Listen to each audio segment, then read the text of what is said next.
came to me one day about 6 years ago at one of our schools. She had this story about her two boys, Danny and Patrick. This was a very scary story.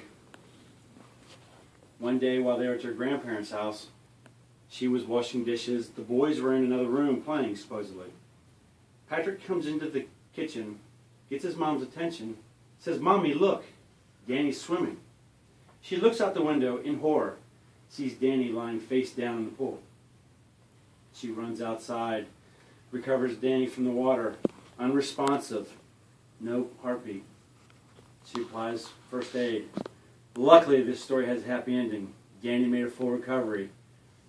He's a young, healthy boy now, able to swim. But unfortunately, for a lot of parents, this is not the same story.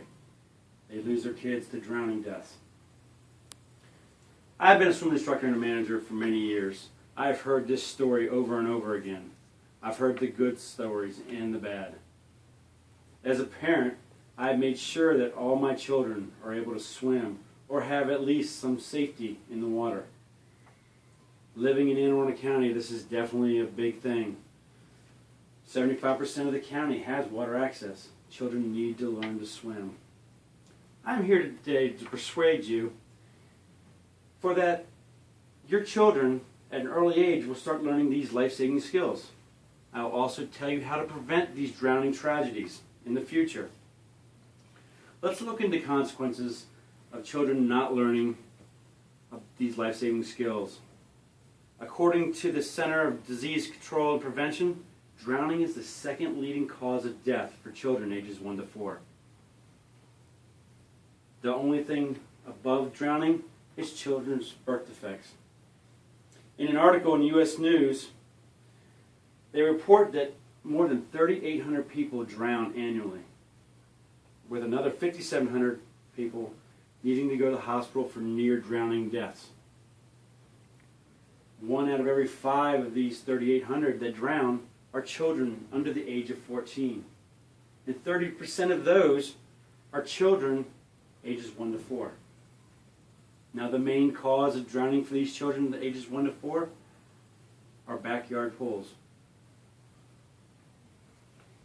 Now that I've covered some of the consequences, I will go into some ways you can prevent these drowning deaths. Now, the number one way to prevent your child from drowning is parent supervision. Your child shouldn't be in the pool without you more than 1 arm's length away if they are in the pool with you. Even your more advanced swimmers need some parent supervision. Second, swim lessons are a very valuable thing. According to the American Academy of Pediatrics, they've revised their position on children swimming from the ages of 1 to 4. For the longest time, they didn't believe children needed to learn how to swim. As of 4 years ago, they changed this. It is very valuable that ages 1 to 4 be in the water, learning these life-saving skills. According to Dr. Weiss, the author of the Academy of Pediatrics Policy Statement of Drowning Prevention, he states, children need to learn to swim. The American Academy of Pediatrics still doesn't believe children under the age of 1 should have swim lessons. I still don't believe in this. As a manager and an instructor, I see children under the age of 1 in the pool learning these valuable skills.